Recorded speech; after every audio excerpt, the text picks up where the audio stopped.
Hi, I'm going to give you a quick overview of a few important laws that shape the way education works in the United States today. And I'll hit briefly on their impact for teachers and students and the historical context that helped to create them. First, we'll look at No Child Left Behind, or Nickleby, as people call it without any apparent Dickensian irony. No Child Left Behind is a revised renewal of Lyndon B. Johnson's 1965 Elementary and Secondary Education Act. The new bill, helmed by President George W. Bush, was designed to minimize differences in student performance between various races and socioeconomic groups, and thereby to make sure everyone gets a fair shot at a good education. It was signed into law on January 8, 2002, and promised that 100% of students in all groups would be proficient in math and reading by 2014. Okay, so looking back from 2015, it seems optimistic, but let's take a look at what the law means. The law's biggest point is the requirement that states create and apply challenging academic standards in math and reading, and then test students annually to make sure they're meeting those standards. It simultaneously forbids the federal government from forcing their own curricula and tests on the states and provides federal funding for state standards development and testing. Schools are further required to release annual school report cards documenting their performance and clearly showing discrepancies between monitored groups. Various sanctions are imposed on schools which aren't making adequate progress toward goals, such as allowing elective transfers to different schools, requiring schools to provide free tutoring, and in extreme cases, forced restructuring or state takeovers. In order to prevent creative test fudging, states are required to prove the rigor of their standards in comparison to occasional small sample results of an independent benchmark test known as the National Assessment of Educational Progress, or NAEP. In response to data suggesting that low-income schools are less likely to be able to attract and keep experienced or even basically qualified teachers, Nickleby also created a national requirement for teacher competency. Motivated by the understanding that making impossible situations illegal doesn't actually help, lawmakers included grants for teacher training, alternative certification methods, and pay bonuses for hard-to-fill teaching roles like math and science. However, some critics have argued that No Child Left Behind hasn't lived up to all of its promises. In 2006, a nonprofit group called the Center on Education Policy, which releases an annual report on Nickleby, revealed that while school stakeholders were using test results to improve teaching and better align classroom teaching with state standards, low teacher morale and high teacher stress were reflecting the pressure to improve scores, and school districts had cut back on social studies, science, art, and music programs in order to make more time for English and math, the tested subjects. In their 2011 report, they reported that a striking 48% of schools failed to meet adequate yearly progress benchmarks. In conclusion, No Child Left Behind is a law that, like most other laws, is well-intentioned and potentially helpful. And like most other laws, there's not really any reliable way to tell if it's working or not. Next, we'll take a look at IDEA, the Individuals with Disabilities Education Act of 1990. The seeds of IDEA were sown in the Education for All Handicapped Children Act of 1975, which expanded the right to a free public education to children with disabilities and specified that both the student's education and the application of disciplinary measures should take their disabilities into account. Until this point, schools didn't have the facilities to meet the needs of students with disabilities, and they were generally homeschooled, privately schooled at great expense, or simply institutionalized. As special education programs grew and developed, it became apparent that students in these programs weren't always receiving education appropriate to their ability. Students with disabilities were often isolated from more able students.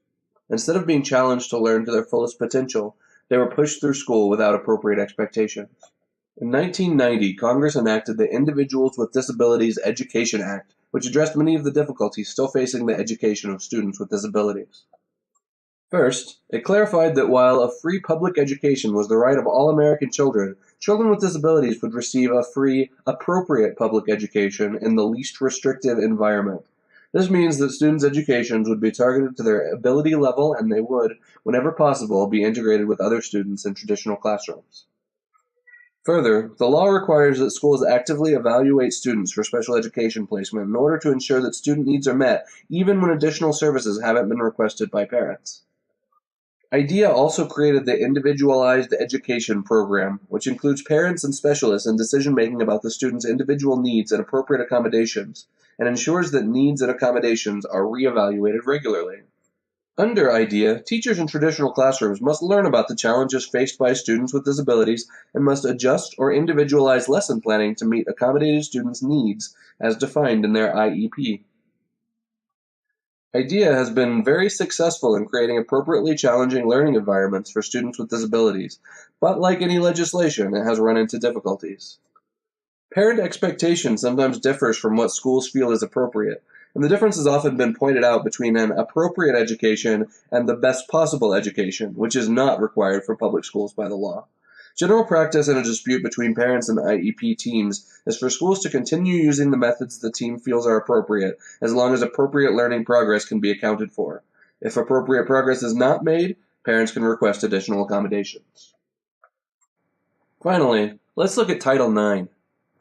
Title IX of the U.S. Education Amendments of 1972, signed into law by President Richard Nixon, states that no person in the United States shall, on the basis of sex, be excluded from participation in, be denied the benefits of, or be subjected to discrimination under any education program or activity receiving federal financial assistance. This means if the federal government pays for it, in whole or in part, it cannot discriminate against women, or men for that matter. This law has made an impact in a number of areas of education, but its reach is most obvious in two specific areas. First, sports. Title IX ensures that female and male students are given proportionally equal access, based on interest and ability, to school athletics. The law would necessarily limit funding for male athletics, so it had a lot of early opponents, and since it was brief and many felt a little vague, there would likely be a lot of opportunity to find ways around its pronouncements. To fix this potential problem, Nixon tasked the Department of Health, Education, and Welfare to write additional guidance on how Title IX should be implemented. HEW created a three-pronged test for compliance that required schools to meet at least one of three requirements in order to be considered compliant. 1. Athletic participation opportunities should be proportionate to student enrollment. 2.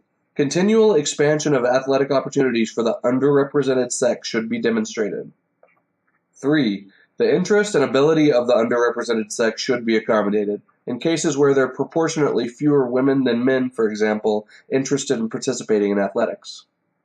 Second, interpretation of the law has made major impacts on the way sexual harassment and sexual violence cases are handled in schools, and has expanded the rights of pregnant and parenting students. Under Title IX, sexual harassment and sexual violence are seen as bars to non-discriminatory education because they make schools unsafe for targeted students. Because of this, schools are required to take reasonable steps to be aware of sex discrimination. Schools must establish procedures for complaint handling and have a designated Title IX coordinator to manage sex discrimination complaints. When a complaint is received, schools must take immediate action to create a safe learning environment for the alleged victim, which may include issuing no-contact directives to prevent the accused student from interacting with the alleged victim.